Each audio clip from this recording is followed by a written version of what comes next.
Hello, ഇന്ന് special കരിമീൻ കറിയും ചെമ്മീൻ കറിയൊക്കെ ഉള്ളത് കൊണ്ട് കൂടെ നല്ല ചൂട് പൊറോട്ട കഴിക്കാൻ ആഗ്രഹം. അങ്ങനെ പൊറോട്ട വാങ്ങിച്ചു. മക്കൾക്ക് പൂരിയാണ് വാങ്ങിച്ചു കൊടുത്തത് കേട്ടോ. കുറച്ച് പൊറോട്ട കൊടുത്തു. ഇവിടെ വല്ലപ്പോഴാണ് പൊറോട്ടയൊക്കെ വാങ്ങിക്കുന്നത്, ഞങ്ങൾ അങ്ങനെ കഴിക്കാറില്ല. പിന്നെ ഉച്ചയ്ക്ക് വന്നിട്ട് ചോറും കരിമീൻ കറിയും കരിമീൻ വറുത്തതും ചെമ്മീനും പച്ചക്കായ ഇട്ട് വെച്ചതൊക്കെ ആയിരുന്നു. പപ്പ അതൊന്നും കൂട്ടിയില്ല, തൈര് മാത്രം കൂട്ടി ചോറ് കഴിച്ചു കേട്ടോ. ഞങ്ങൾ എൻജോയ് ചെയ്തു. കുറേ നാൾക്ക് ശേഷമാണ് കരിമീനൊക്കെ കഴിക്കുന്നത് കേട്ടോ.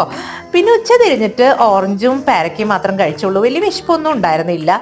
പിന്നെ കുറച്ച് കഴിഞ്ഞപ്പം ചോക്ലേറ്റ് ഉണ്ടായിരുന്നു. അപ്പോൾ ഒരു വലിയ ചോക്ലേറ്റ് ആയതുകൊണ്ട് ഷെയർ ചെയ്ത് കഴിക്കാന്ന് പറഞ്ഞപ്പോൾ ചിന്ത പിണങ്ങിപ്പോയി കേട്ടോ. പിന്നെ വന്ന് കഴിക്കുന്നുണ്ട്. കുഞ്ഞു കുഞ്ഞു ചോക്ലേറ്റ്സ് ഒക്കെ ഉണ്ടായിരുന്നു. അങ്ങനെ എല്ലാവരും കൂടി കഴിച്ചു. പിന്നെ വൈകുന്നേരം ഈ കരിമീൻ കറിയൊക്കെ ആയിരുന്നു. കണ്ട നല്ല നാളികേരപ്പാലിലൊക്കെ വെച്ചിട്ടുള്ള എരിവ് കുറഞ്ഞിട്ടുള്ള കറിയായിരുന്നു. എക്സ്ട്രാ ചെമ്മീൻ വറുത്തതുണ്ടായിരുന്നു, ചെമ്മീൻ കറി ഉണ്ടായിരുന്നു, പിന്നെ ചപ്പാത്തി ഉണ്ടായിരുന്നു. പപ്പ ചപ്പാത്തിയാണ് കഴിച്ചത്. കുറച്ച് ചെമ്മീനും കൂട്ടി കേട്ടോ. ഞങ്ങൾ നന്നായി എൻജോയ് ചെയ്തു.